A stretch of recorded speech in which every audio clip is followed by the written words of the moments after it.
하나님 말씀은 창세기 46장 28절부터 30절까지입니다. 창세기 46장 28절부터 30절까지 세 절밖에 되지 않기 때문에 한 목소리로 함께 통독하도록 하겠습니다. 창세기 46장 28절부터 30절까지 한 목소리로 읽겠습니다.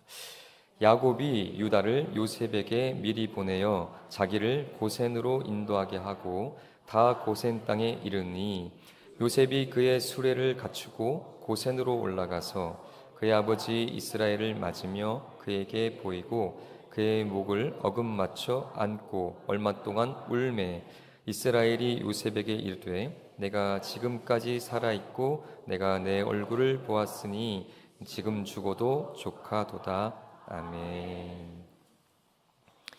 아버지의 눈물이라는 제목으로 하나님의 말씀을 함께 나누겠습니다. 우리 옆 사람과 잠깐 인사하실까요? 사랑하고 축복합니다. 네, 주님의 이름으로 사랑하고 축복합니다. 아멘. 최근에 눈물을 흘려보신 적이 있으신가요? 이런 질문을 던지면 내가 언제 울었을까? 이게 기억이 까마득한 분도 있을 것이고요. 오늘 11시 그 예배 가운데 은혜 주셔서 오늘 우신 분도 있을 수 있겠습니다. 우리는 다양한 상황에서 눈물을 흘리죠. 제가 보니까 너무 재밌어도 눈물이 나는 것 같습니다. 근데 제가 관찰한 결과 너무 재밌을 때 우리 여자분들은 꼭 이런 행동을 하더라고요. 옆에 사람을 때립니다. 한번 해볼까요? 웃으면서 하하하 이렇게. 남자들은 잘 그러지 않는데 여자들은 꼭 그렇게 하더라고요. 왜 그럴까요? 왜 옆 사람을 치는 걸까요? 너무 좋아서 그런 거예요? 자기 때리면 자기가 아파서 그렇다고 저는 생각했는데 너무 좋아서 그렇군요. 이렇게 박장대소를 하고 나면 눈물이 나도 모르게 찔끔 납니다. 너무 좋아서, 재밌어서.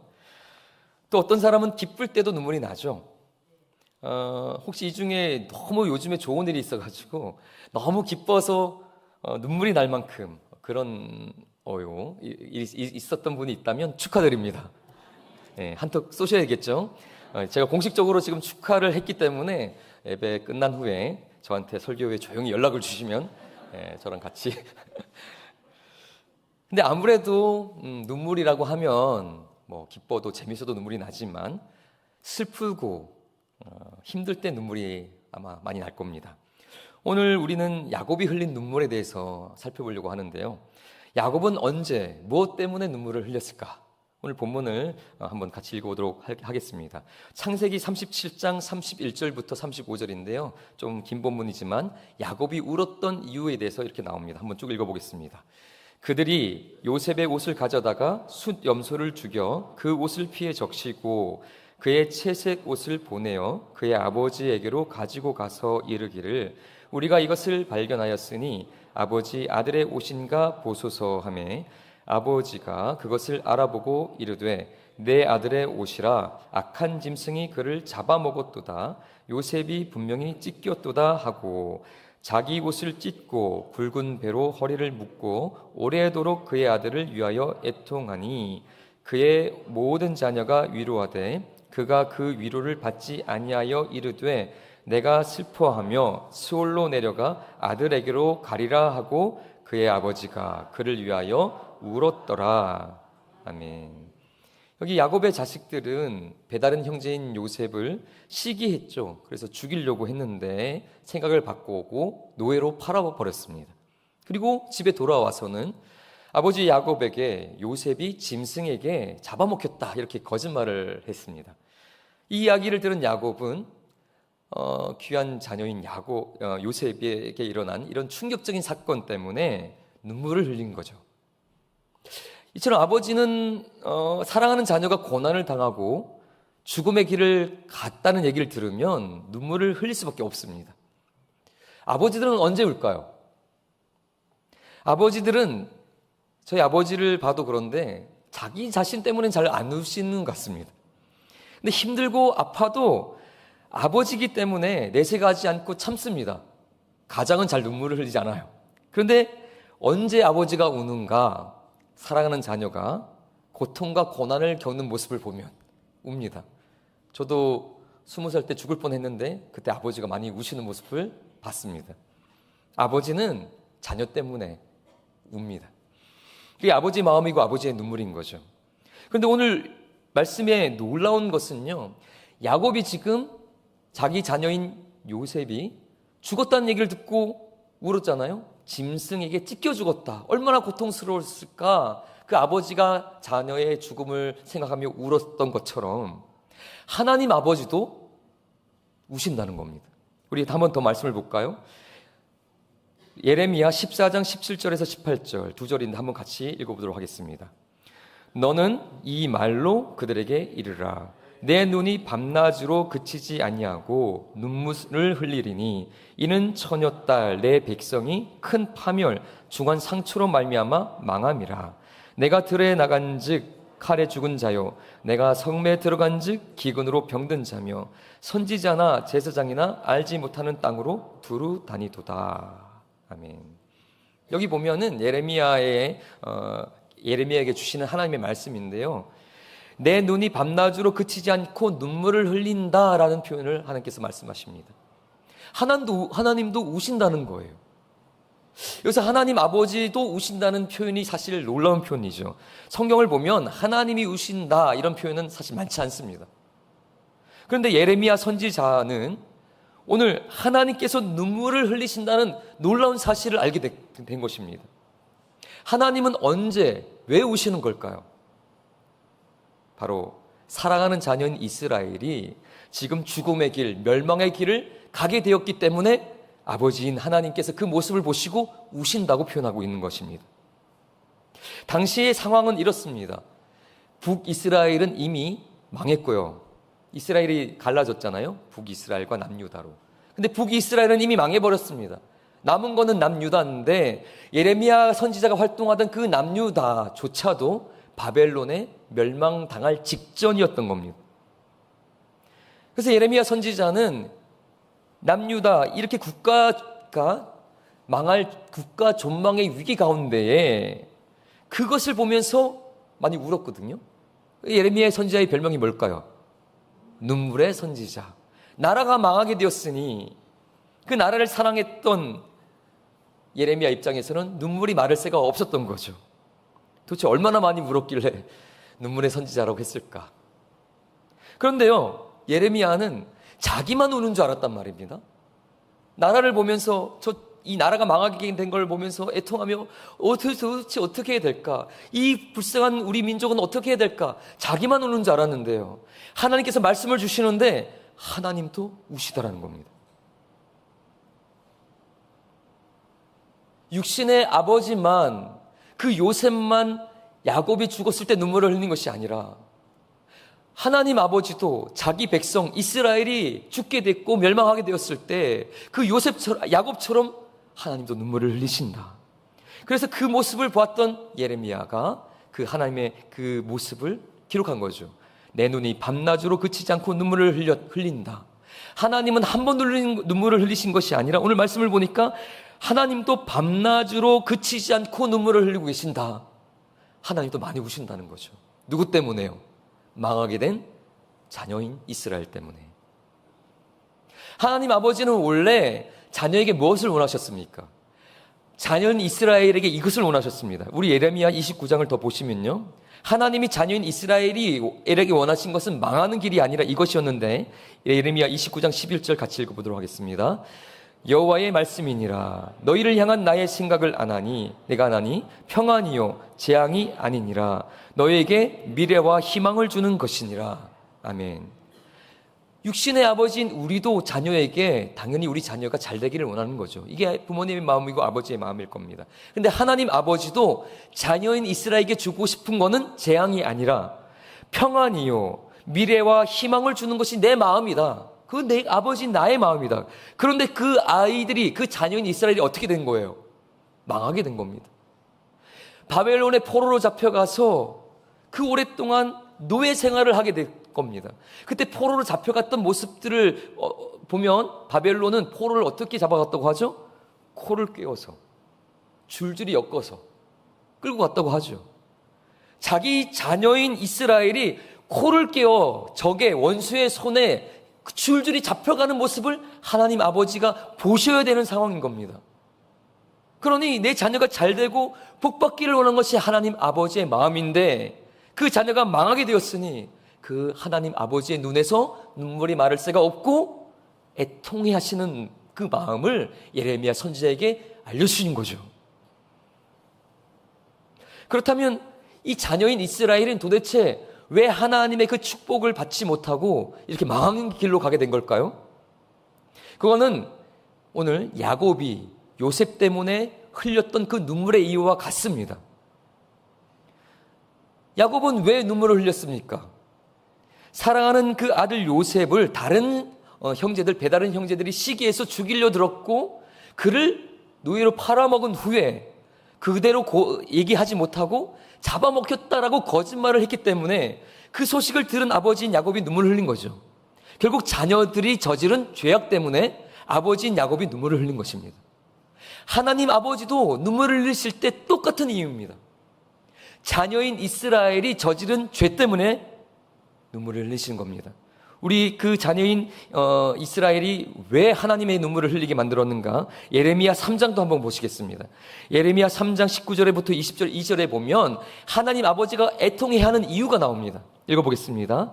내가 말하기를 내가 어떻게 하든지 너를 자녀들 중에 두며 허다한 나라들 중에 아름다운 기업인 이 귀한 땅을 내게 주리라 하였고 내가 다시 말하기를 너희가 나를 나의 아버지라 하고 나를 떠나지 말 것이니라 하였노라. 그런데 이스라엘 족속아 마치 아내가 그의 남편을 속이고 떠나간 같이 너희가 확실히 나를 속였느니라.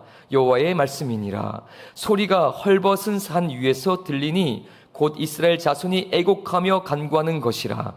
그들이 그들의 길을 굽게 하며 자기 하나님 여호와를 잊어버렸음이로다. 배역한 자식들아 돌아오라. 내가 너희의 배역함을 고치리라 하시니라. 아멘. 하나님 아버지의 그 눈물을 흘리게 했던 이유, 이스라엘이 망하게 되었던 이유는 결국 그들의 죄악 때문이었던 거죠. 그들의 거짓, 그들의 배역함, 하나님을 잊어버린 그 악한 죄, 그 죄로 말미암아 이스라엘이 망하게 된 것이고 그 망하게 된 자녀 이스라엘을 바라보시면서 하나님이 애통의 눈물을 흘리시는 것, 이것이 오늘 예레미야에게 주신 하나님의 눈물이 이었던 것입니다. 그래서 이것을 가만히 보면 그 자녀, 그 배역하고 아버지를 잊어버리고 떠났던 그 자녀 이스라엘을 보시며 눈물을 흘리시는 아버지의 모습을 볼 때 우리는 탕자의 그 아버지를 연상하게 됩니다. 그 아버지를 외면하고 배신하고 떠났던 탕자를 바라보며 아버지인 그 탕자의 아버지가 가슴을 치며 그 망하는 길, 그 죽음의 길로 간 자녀를 돌아오기를 간절히 기다리며 문 밖에 나가서 기다렸던 그 아버지의 마음이 오늘 예레미야에게 주시는 그 눈물 흘리시는 아버지의 모습이었던 거죠. 그래서 저는 이 말씀을 보면서 저를 돌아봅니다. 여러분들은 하루하루 어떻게 살고 계시나요? 아마 대부분은 아주 열심히 살고 계실 겁니다. 가정을 꾸렸고 이제 돌봐야 될 자녀들이 있고 가족이 있으니 생계를 위해서, 미래를 위해서 아주 부지런히 새벽부터 나가 저녁까지 열심히 일하고 공부하고 그렇게 살고 계실 겁니다. 그런데 한 번이라도 이렇게 생각해 보신 적이 있으실까요? 하나님 아버지는 지금 나 때문에 어떤 마음이실까? 나 때문에 하나님 아버지가 기뻐하고 계실까? 아니면 나 때문에 하나님이 지금 슬퍼하고 계실까? 저도 이런 생각을 해본 적이 별로 없습니다. 근데 오늘 말씀을 통해서 하나님 아버지가 자녀 때문에 눈물을 흘리시는 분이라고 생각한다면 하나님은 나를 보실 때 기뻐하실까? 아니면 나를 보시며 눈물을 흘리실까? 하나님의 자녀인 우리는요, 하나님을 기쁘시게 할 수 있습니다. 스바냐 3장 17절을 볼까요? 스바냐 3장 17절에 아버지 하나님의 고백입니다. 너의 하나님 여호와가 너의 가운데에 계시니 그는 구원을 베푸실 전능자시라. 그가 너로 말미암아 기쁨을 이기지 못하시며 너를 잠잠히 사랑하시며 너로 말미암아 즐거이 부르며 기뻐하시리라 하리라. 아이들이 이쁜 짓을 하면요, 엄마 아빠 어떨까요? 이렇게 막 이쁜 짓을 하면서 이게 볼에다가 자기 이걸 찍으면서 나 이뻐 뭐 이런 애들이 있잖아요. 그러면 어때요? 부모님이 그걸 보는 엄마의 아빠의 마음이 상상이 너무 좋잖아요. 행복하고 그 모습이 너무 귀엽고 사랑스럽잖아요. 제가 요즘 성배경 목사님의 손주들인 윤재와 정원이 때문에 아주 우리 교회에 행복해하는 분들이 많은 걸 알고 있습니다. 심지어 중학교 2학년인 여자애기도 그 둘을 봐주면서 너무 행복해합니다. 저도 얼마 전에 그 두 아이를 안을 기회가 있었거든요. 저한테 안겨주더라고요. 그래서 벌벌 떨면서 얘네들이 잘 운다는 걸 알고 있기 때문에 저에게 안겨서 울까봐 제가 벌벌 떨면서 안았는데 다행히 울지 않았습니다. 그래서 너무 좋았는데 걔네들을 안고 이렇게 보니까 제 얘기도 아닌데 너무 사랑스러운 거예요. 보고만 있어도 너무 좋아요. 그래서 오늘 이 말씀이 스가랴 3장 17절의 말씀이 막 확 와닿습니다. 그가 너로 인하여 기쁨을 이기지 못하시며 너를 잠잠히 사랑하시며 너로 인해 즐거이 부르며 기뻐하시리라. 보기만 해도 좋다. 그래서 볼 때 콧노래라 저절로 나오는 하나님 아버지의 모습, 하나님이 우리를 바라보실 때 보기만 해도 좋다. 너만 보기만 해도 잠잠히 그 바라보기만 해도 내가 콧노래가 저절로 나온다. 하나님께 우리는 그런 자녀일까요? 하지만 동시에 하나님의 자녀인 우리는요, 하나님 아버지로 하여금 눈물을 흘리게 할 수도 있는 것입니다. 세상에 어떤 피조물이 하나님 아버지의 눈물을 흘리게 할 수 있을까요?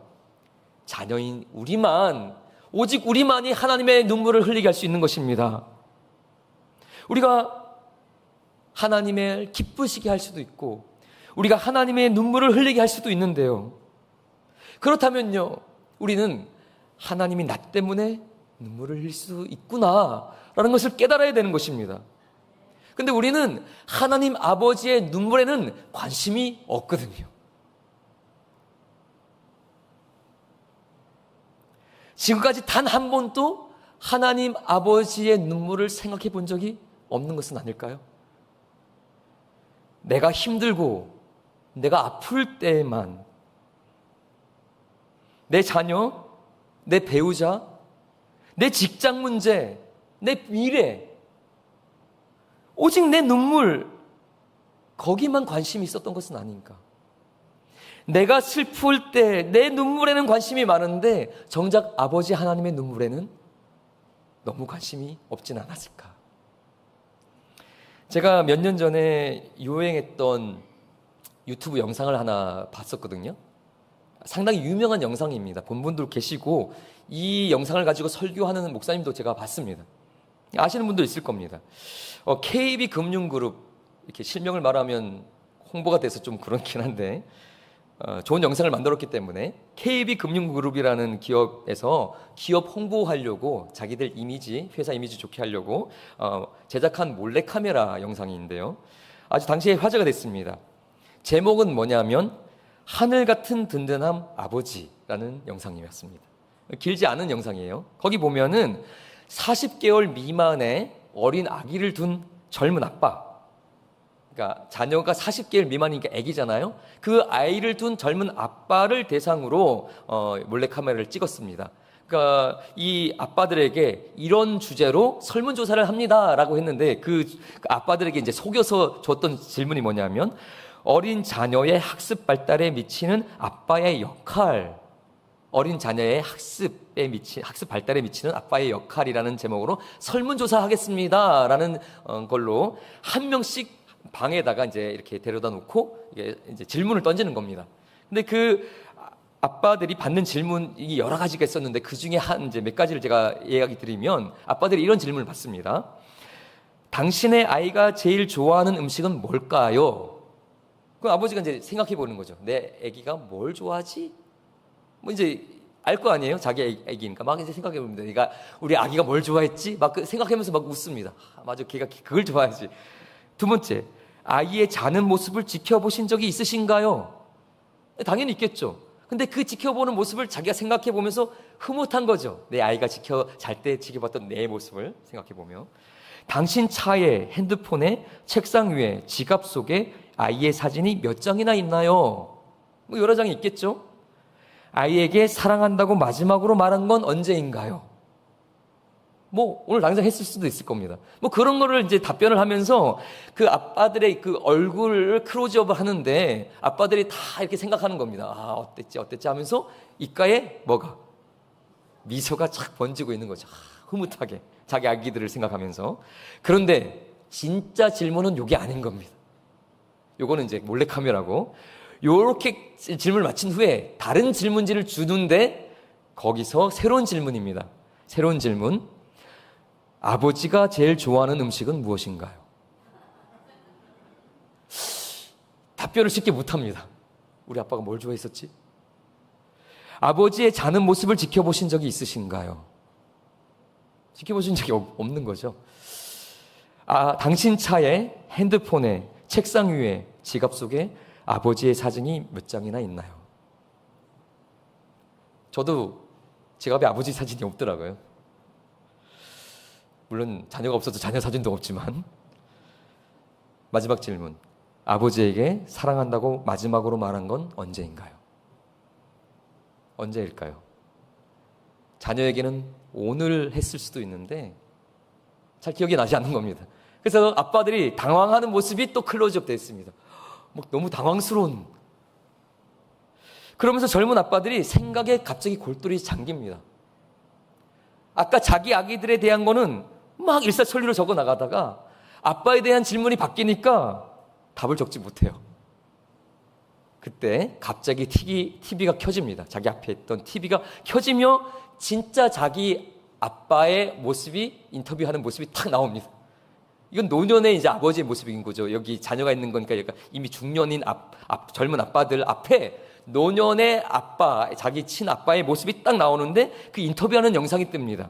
근데 그 노년의 아버지에 대한 이런저런 얘기를 하면서 자녀에게 대해, 당신의 자녀, 지금 중년이 된 그 자녀에게 하실 말이 있는가라고 물어보니까 그 한결같이 노년의 아버지들이 이런 얘기를 합니다.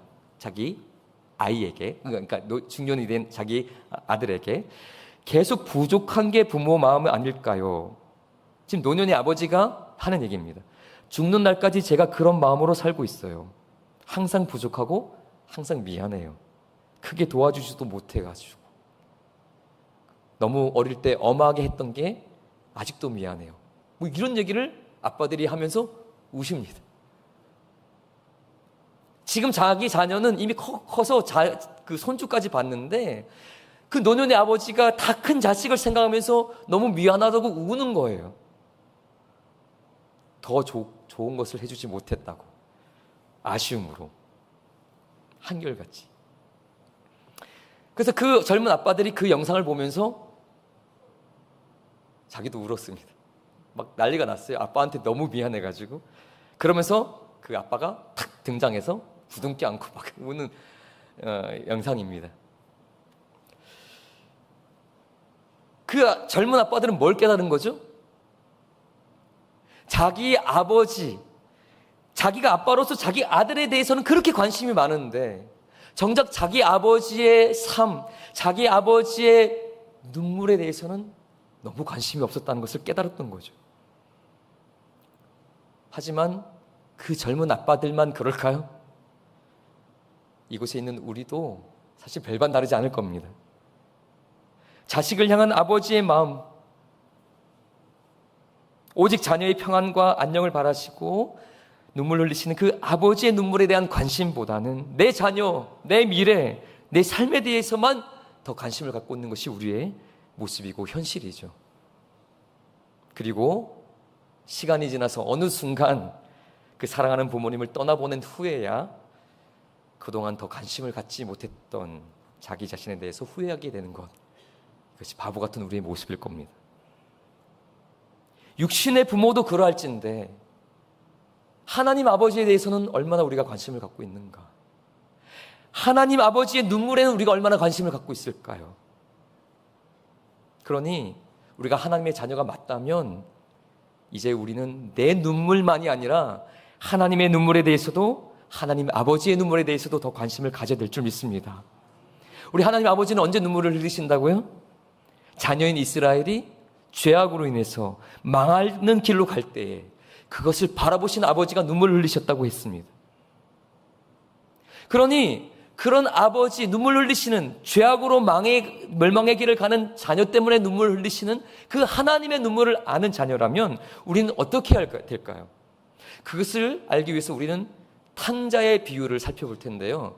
거기서 두 가지 우리가 취해야 될 것을 깨달아야 됩니다. 첫 번째는 둘째 아들이 취했던 행동이죠. 자녀 때문에 눈물 흘리시는 그 아버지의 눈물을 아는 자녀는 첫 번째로 둘째 탕자 아들처럼 회개하고 아버지께로 돌아와야 됩니다. 탕자는 자기가 아버지 마음을 아프게 한 죄인이라는 것을 아버지 집을 떠나 생고생을 하면서 드디어 깨닫게 되었죠. 내가 나쁜 놈이었구나. 내가 아버지 마음을 하나도 헤아리지 못하고 내 마음대로 내 멋대로 살던 나쁜 자식이었구나. 그것을 깨달았습니다. 자기의 죄인됨을 깨닫는 순간 어떻게 했습니까? 회개하고 돌아왔죠. 자기가 아버지를 배신하고 이제 돌아올 때 그 아버지가 이 나쁜 자식인 자기를 다시 받아줄 거라고는 전혀 생각 못했습니다. 근데 막상 돌아왔더니 어떻게 했어요? 하나님 아버지가 다시 받아주셨죠. 자녀로. 그리고 죽은 자식이 돌아왔다고 기쁨의 눈물을 흘리시면서 큰 자칭까지 베풀어 주셨죠. 그렇습니다. 하나님 아버지는 잘못한 자식이 회개하고 돌아오기만 한다면 언제든지 사랑으로 안아주시는 좋은 아버지신 거죠. 그러니 하나님 아버지의 마음을 알고 그분의 눈물을 아는 자식이라면 지금이라도 내가 무엇을 하나님 앞에 잘못했고 내가 무엇 때문에 하나님의 마음을 아프게 했는지를 깨닫고 그것을 철저히 회개하고 돌아와야 될 줄 믿습니다. 오늘 예레미야도 똑같이 했습니다. 예레미야 역시 죄로 인해서 망하는 길로 갔던 그 이스라엘을 대신해서 뭐 했냐면 이렇게 했습니다. 예레미야 14장 20절 읽어보도록 하겠습니다. 여호와여 우리의 악과 우리 조상의 죄악을 인정하나이다. 우리가 주께 범죄하였나이다. 하나님 아버지의 눈물을 흘리게 했던 이스라엘의 모든 자신들의 악뿐만 아니라 조상들의 모든 죄악까지도 철저히 회개합니다. 하나님 용서해 주세요. 우리는 올 한 해가 이제 벌써 12월 달에 들어섰죠. 한 해가 마무리할 때가 왔습니다. 올 한 해 우리는 어떻게 살았나요? 하나님 마음을 아프게 한 것은 없습니까? 불순종한 것은 없을까요? 하나님 아버지께서 올 한 해 내게 하기를 원하는 것이 있었을 텐데 온갖 핑계를 대고 차일피일 미루면서 혹시 하지 않은 것이 있다면 불순종을 회개하고 다시 그 일을 하셔야 됩니다. 또 모이기를 피하고 때가 악한 이때에 깨어 기도하는 자리에 없고 분명히 열심을 품고 주를 섬기라고 하나님께서 말씀하셨는데 영적 게으름에 빠져서 주저앉은 분이 있다면 회개하고 다시 기도의 자리로 나와야 될 것입니다. 하나님께서 용서하라고 분명히 말씀하신 사람이 있는데 내 자존심에 상처받은 마음에 여전히 그 사람을 용서하지 못하고 한 해를 보냈다면 올 한 해가 가기 전에 말씀에 순종하여 용서하셔야 될 것입니다. 하나님 아버지가 싫어하시는 죄악, 악한 습관, 버리지 못한 악한 행위가 분명히 있는데 여전히 그것을 끊어내고 멈추지 못하고 계신다면 그것이 하나님의 아버지의 마음을 아프게 하는 일이라면 과감하게 끊으셔야 될 것입니다. 그것이 탕자가 회개하고 아버지 집으로 돌아가 아버지의 사랑받는 자녀가 되는 것처럼 우리가 아버지의 눈물을 아는 자의 모습일 겁니다. 아버지의 눈물을 아는 자는 회개하는 자녀입니다. 올 한 해 회개할 것이 있으시다면 철저히 회개하시고 아버지 품으로 돌아가시길 바랍니다. 아버지는 우리가 아무리 잘못한 것이 있다 할지라도 회개하고 돌아온 우리를 기쁘게 안아주실 것이기 때문입니다. 다음으로 우리가 취해야 할 두 번째 아버지의 눈물을 아는 자녀의 취해야 할 행동은 첫째 아들이 하지 못한 일입니다. 탕자의 비유에는 두 아들이 나오죠. 둘째 아들, 자기가 잘못한 것을 깨닫고 회개하고 돌아가 그 아버지의 슬픔의 눈물을 뭘로 바꿨습니까? 기쁨의 눈물로 바꿨죠. 그래서 우리가 이 둘째 아들처럼 회개하고 돌아가야 되는 것이 첫 번째 해야 될 일이라면, 두 번째 일은 첫째 아들이 했어야 되는 일입니다. 근데 첫째 아들은 그것을 하지 못했었던 일입니다. 뭘까요? 아버지의 눈물을 아는 자녀가 해야 될 두 번째 일은 바로 하나님 아버지와 함께 우는 것입니다. 탕자의 비유에 아버지를 배신하고 떠난 둘째 아들, 그 아들 말고 집안에 남아있었던 첫째 아들이 있었잖아요. 이 첫째 아들은요, 집안에 계속 있었습니다. 계속 머물면서 뭘 봤을까요? 둘째 아들 때문에 매일매일 우시는 아버지의 눈물을 봤거든요. 그런데요, 그 집을 나갔던 둘째 아들이 이제 돌아왔습니다. 돌아와서 맨날 울던 아버지가 이제 슬픔의 눈물이 무슨 눈물로? 기쁨의 눈물로 바뀌는 것을 봤고요. 그 바뀌는 그 기쁨으로 잔치까지 열어서 이제 함께 기뻐하자, 이런 상황에 첫째 아들이 뭐라고 답변했죠? 오히려 화를 내며 이렇게 말합니다. 누가복음 15장 29절 30절 읽어보겠습니다.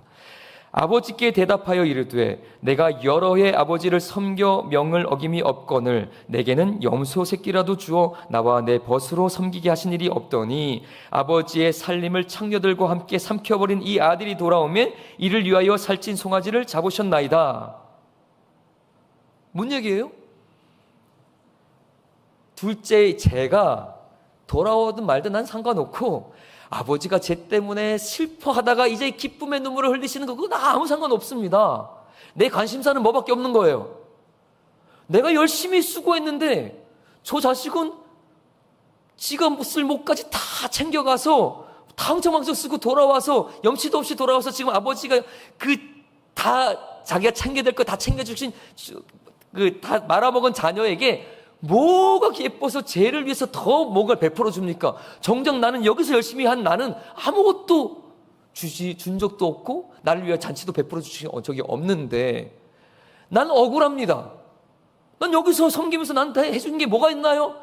온통 뭐예요? 자기가 받지 못한 것에 대한 억울함, 답답함, 자기의 눈물만 관심 있는 거죠. 아버지의 눈물에는 조금도 관심이 없었던 겁니다. 그래서 우리는 여기서 뭘 할 수 있습니까? 둘째 아들도 자기 때문에 슬퍼할 아버지 눈물에 관심이 없었던 것만이 아니라 첫째 아들도 둘째 아들을 잃어버린 그 아버지의 눈물에 전혀 관심이 없었다는 것이 여기서 드러나는 거죠. 둘 다 나쁜 아들입니다. 둘 다 너무 나쁜, 아버지의 눈물에는 관심이 하나도 없는 너무 나쁜 자식이었습니다. 근데 둘째 아들은 회개하고 돌아와 아버지의 눈물을 기쁨으로 바꿨는데, 첫째 아들은 끝까지 아버지의 눈물에 관심이 없었던 거죠. 오늘날 교회 안에 이런 큰아들 같은 성도님들이 얼마나 많은지 모릅니다. 탕자와 다르게 한 번도 교회를 떠난 적이 없어요. 믿음의 길에서 벗어난 적이 없고 너무 신앙생활 잘합니다. 맡겨진 일도 성실하게 잘 감당하고요. 정말 열심히 아버지 집에서 신앙생활을 합니다. 그런데 그가 수고한 동기는 뭐예요? 아버지의 마음을 알고 아버지의 눈물을 알아서 열심히 그렇게 헌신하고 봉사한 걸까요? 그런 분들도 있겠죠. 근데 또 어떤 분들은 그 수고한 이유가 자기가 받을 몫을 하나님 아버지께 받을 그 축복을 위해서 열심히 일했지, 정말 아버지의 마음을 알고 그분의 눈물을 알아서 그 사역을 감당했던 사람 생각보다 많지 않을 수 있는 겁니다. 오늘 하나님 아버지의 눈물을 아는 자녀라면 큰아들처럼 해서는 안 되는 겁니다. 큰아들처럼 해서는 안 되는 것은 어떤 것일까요? 아버지가 울 때 어떻게 해요? 같이 우는 거죠. 아버지가 둘째 아들을 잃어버려서 너무 슬프고 힘들고 괴로울 때 그 아버지 곁에 앉아서 아버지 힘내세요. 제가 분명히 정신 차리고 돌아올 거예요. 조금만 기다리고 아버지 제가 옆에서 더 그때까지 아버지와 아버지에게 힘을 내어 드릴게요. 같이 힘내서 그 둘째가 올 때까지 같이 잘 견뎌봐요. 아버지에게 용기를 주며 함께 그 힘든 시간을 이겨내자고 할 거예요. 그것이 함께 우는 거죠. 아버지가 울 때 함께 우는 자식이 아버지의 눈물을 아는 자식입니다.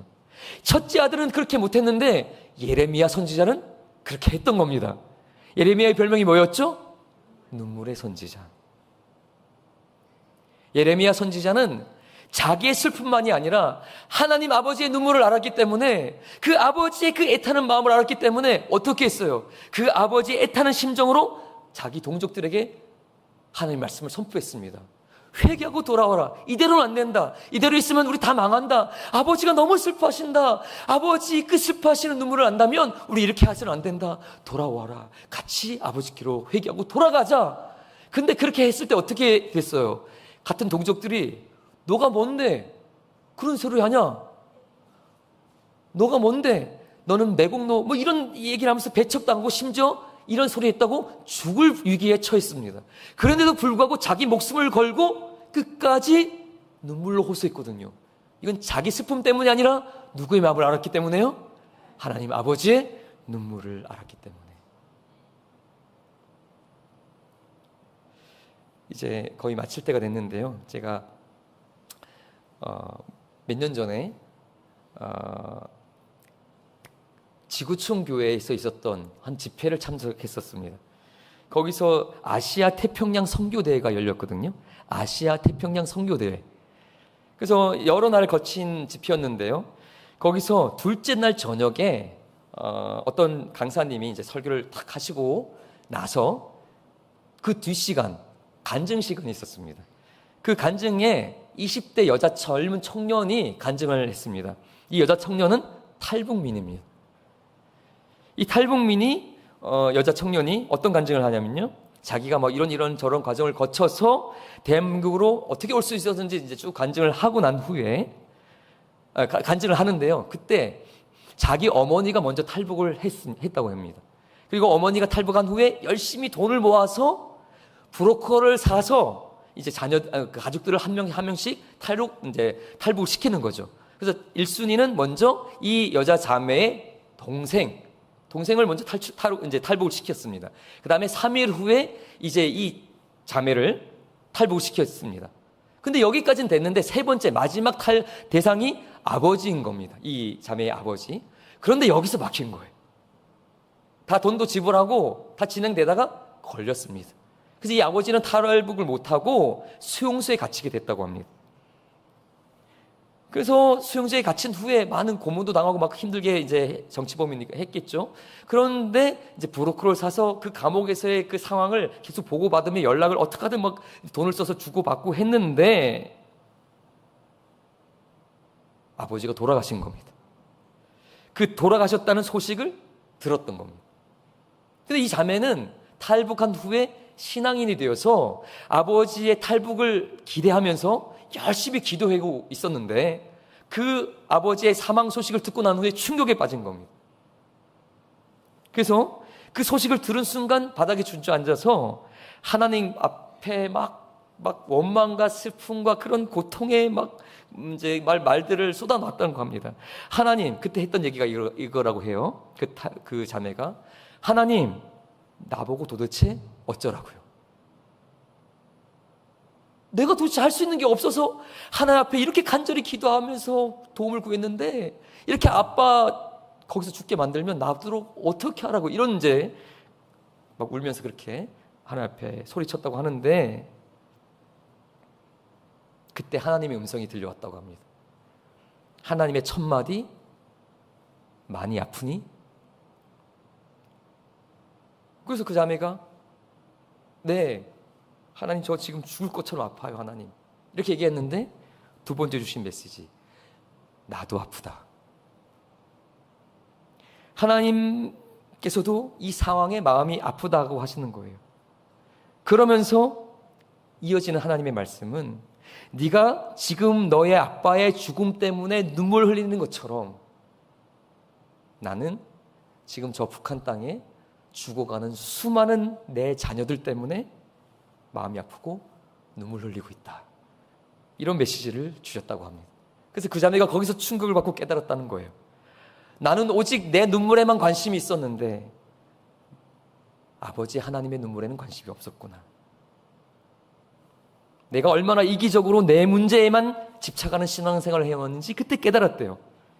그래서 아빠를 먼저 천국에 보낸 것이 너무 아쉽고 슬펐지만 이제 그때 하나님의 눈물을 깨닫고 나서는 나도 이제 하나님의 눈물을 아는 사람으로서 내 아빠처럼 억울하게 저렇게 죽어가는 수많은 나의 또 다른 아빠들이 많은데 저 사람들을 위해서 살아야겠다. 그렇게 결심하고 지금은 탈북민을 위한 학교에서 교사로 일하고 있다. 이런 간증을 한 겁니다. 여러분, 오늘도 하나님 아버지는 이 세상을 바라보시면서 탕자처럼 죄악 가운데 죽어가는 수많은 자녀들 때문에 눈물을 흘리고 계십니다. 저 북한 땅을 바라보시면서도 눈물을 흘리고 계시고요. 지금 이 시대에 믿음이 점점 무너져가는 이 시대에 그 다음 세대 아이들이 3%밖에 없다고 합니다. 신앙 교회 다니는 아이들이. 그 다음 세대 아이들을 보면서도 하나님 아버지는 눈물을 흘리고 계십니다. 소망을 잃고 죽어가는 이 시대의 수많은 사람들, 자기 스스로 목숨을 끊어야 되는 소망 잃은 많은 사람들을 향해서도 하나님 아버지는 눈물을 흘리고 계십니다. 그런데 그 하나님 아버지의 눈물을 보면서 누가 함께 울어줘야 될까요? 누가 아버지 하나님과 함께 눈물을 흘릴 자입니까? 바로 우리들 아닌가요? 근데 우리는 왜 우리 자신의 문제에만 눈물이 많고 하나님 아버지의 눈물에는 관심이 없이 살아가는가? 저도 역시 다음 세대 아이들을 맡고 있는 사람으로서 회개 기도를 해야 됩니다.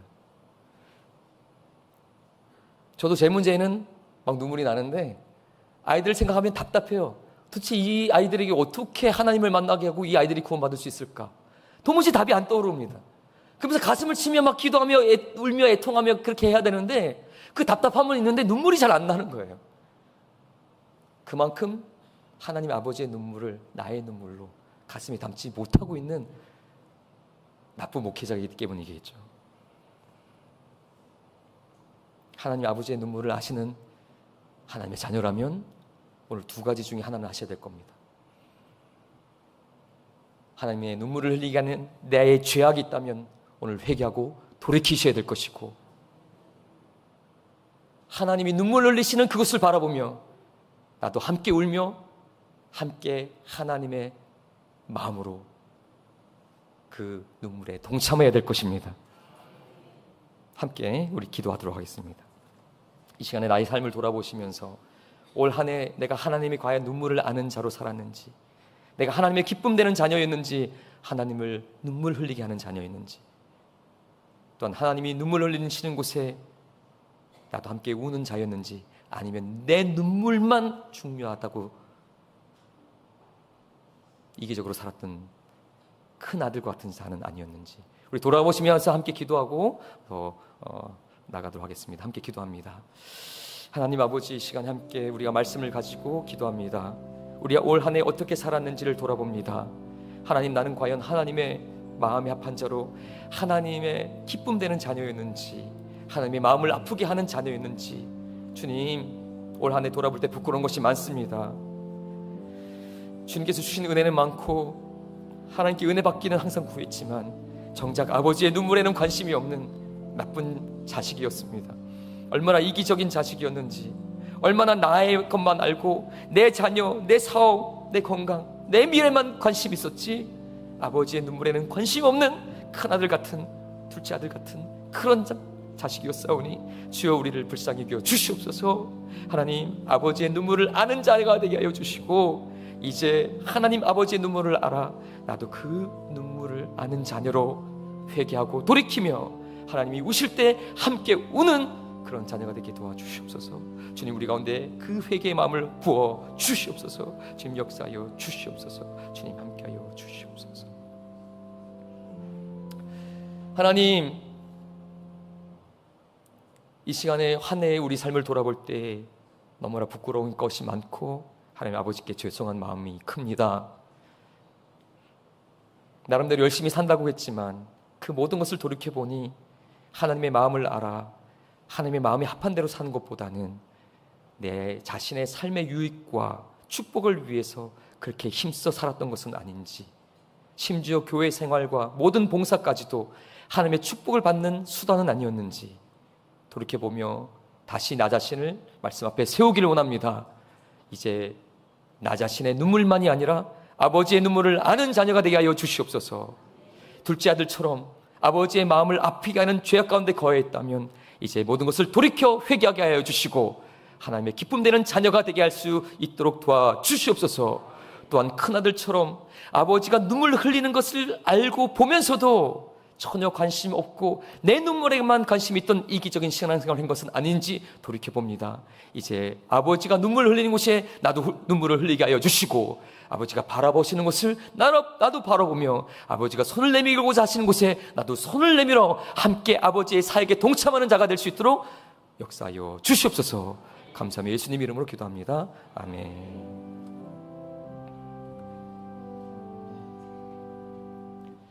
우리 함께